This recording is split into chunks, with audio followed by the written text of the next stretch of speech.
All right, how's it going, guys? We're back with another video. Hopefully, you guys can hear me decently. If not, I'll adjust it on OBS or on CapCut.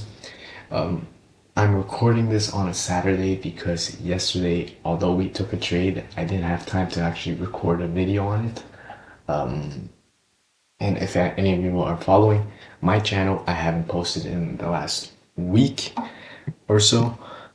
The reason for that is pretty simple. I'll just show you. I haven't taken any trades really. I took one trade early on this week that ended up being a TP1 hit, moved my stop loss to break even, and then got stopped out at break even. Okay, so like I was saying, I got interrupted a few times, but during this week I was on the charts. However, I just never found any good trading opportunities, and yeah, it resulted in a week like this. Friday, however, I had a good trade, and that's the one I'm going to go over today. I'm also titling this video "How to Trade," something along the lines of how to trade nowadays. I don't know how I'm gonna say it, but yeah. So all in all, what you need to know is you need to trade when you have to trade, and you need to not trade when you can't trade. So I've kind of turned this around now.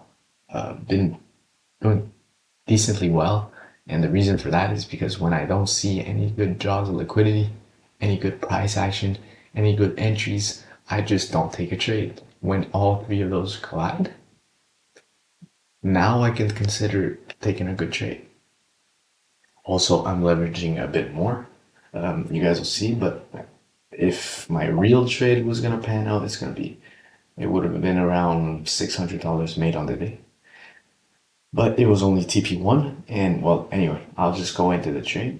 But yeah, like I said, I'm recording this on Saturday because yesterday I had an 11-hour shift right after my trade, so I had no time to film. So I'm doing it now. Hopefully, you guys are still there to watch it. If not, just watch it on Monday.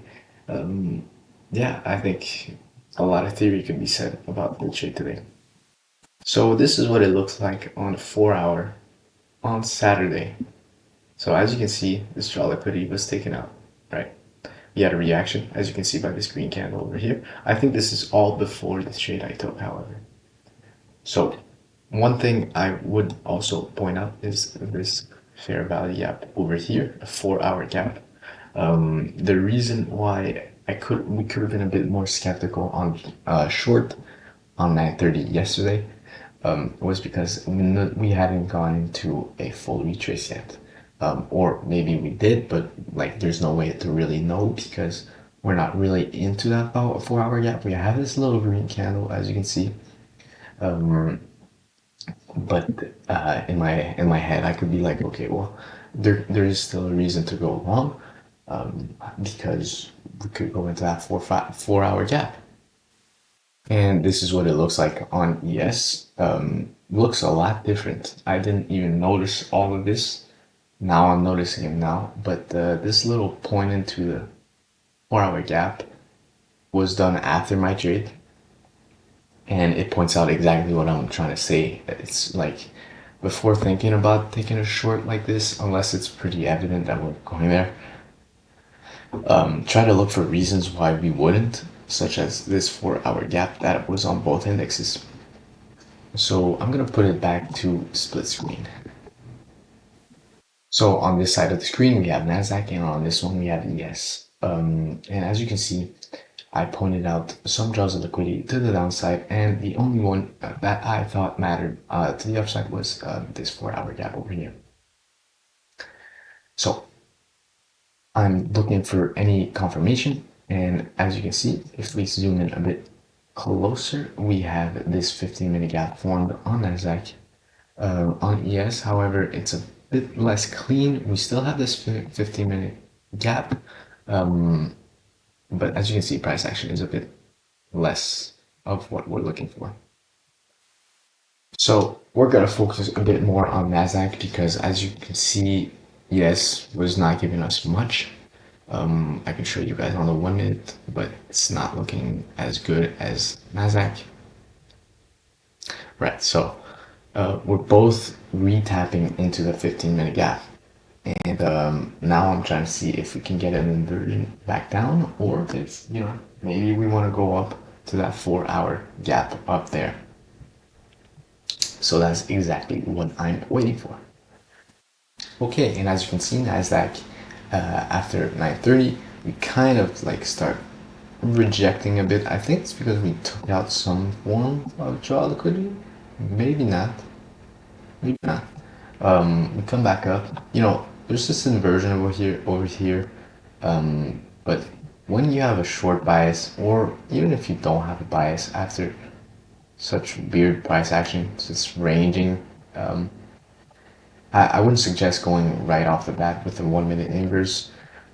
Although it did cross my mind, it wasn't enough for me. We tapped into this 15-minute gap, and as you can see, very nice rejection off of it.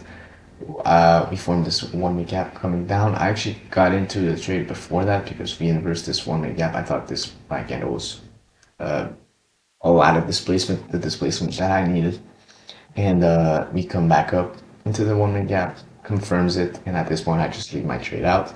And it's pretty clean. I mean, we tap into the first TP very well.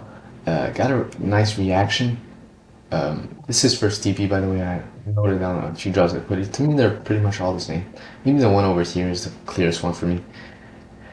But we react, and once I see that we react, I'm like, okay, maybe I can take all my positions out. One thing for certain, though, I moved my stop loss just above this fair value gap over here. And once I saw that we were reacting, I moved it to break even just in case, market wanted to be a bit weird today, like most times this month. So when we come back down, though, I'm like, okay, I can see what happens. My full TP is done here. And eventually we have this weird little stuff. It looks like nothing over here, but in real-time market, it moved a bit everywhere, showing me that market is not as decisive as I want it. And I was pretty satisfied with just like, if I took full TP, and I did, it's basically a 1-to-1. Pretty satisfied with that.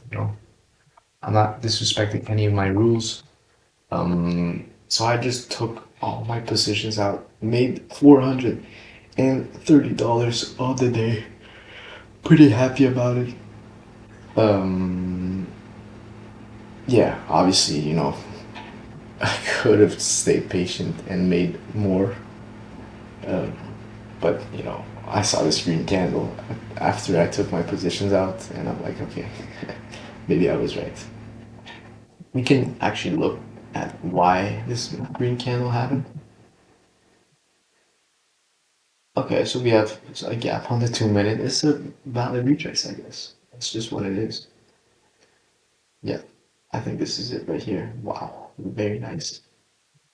Very nice respect of a 3 minute gap, 2 minute gap. It's very nice. Should have paid attention to that. Yeah. So I think, psychology wise, I could be doing better. I'm looking at it right now. This is some kind of like journaling for me, making videos for you guys. Because now I see I could have left my position out, see if we respected that 3 minute gap. And I would have made more money today, which is always better. And not because of the money, just because of trading theory, trading psychology. It's just better if you respect what you see on the market. And so I clearly could have just left it. So I don't know how this video is gonna turn out for you guys. I'm sorry, because like these are not the conditions that I'm used to with making videos. So I don't even have a mic. I'm using the computer mic. Hopefully it sounds decent. I'm not supposed to be loud right now.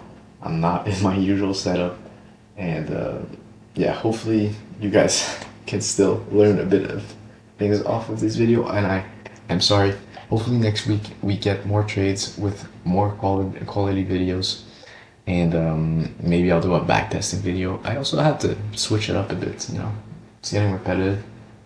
We're still trying to find out if this will all work out.